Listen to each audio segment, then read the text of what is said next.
Ditch that store-bought hummus because today on Bake Eat Review, we're making a creamy, delicious hummus from scratch.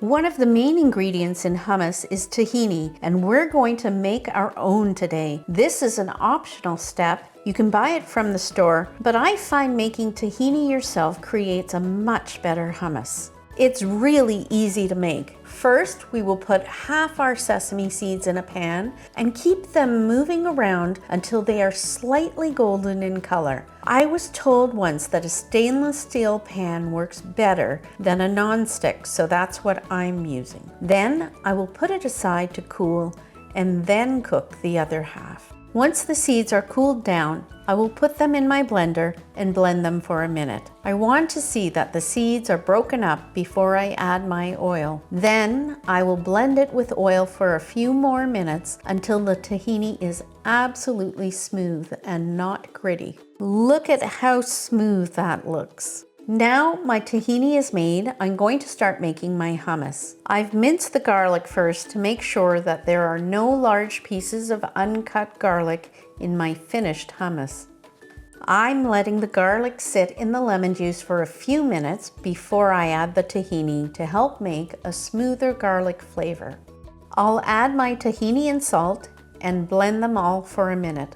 I'm using a blender over a food processor so that I have more control over how it blends. For the next step, before we prep our chickpeas, we will freeze the aquafaba or chickpea water, and this will be used later in the recipe. Some people make their hummus with dried chickpeas. I find the can just as good and faster. By removing the skins from the chickpeas, it makes for a much smoother hummus. An easy way to do this is to add them to a large bowl of water and rub them between your palms.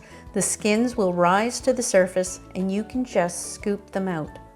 We will add the chickpeas a little at a time while blending continuously. As you can see, I tend to lose some chickpeas along the way. If you have a better way to add them into the top of the blender, please let me know. Some people add ice or cold water to their hummus while blending to give it a creamier texture. I find using the frozen aquafaba is a better idea. I need to keep this hummus nice and cool.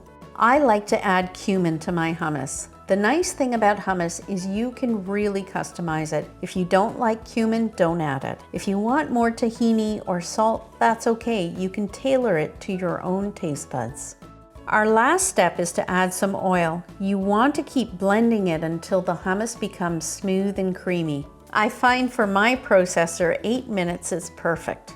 When you're plating up your hummus, you can dress it however you like. I'm covering it in olive oil, paprika, and parsley, but you could try different herbs or maybe roasted peppers or chili flakes for a spicy kick.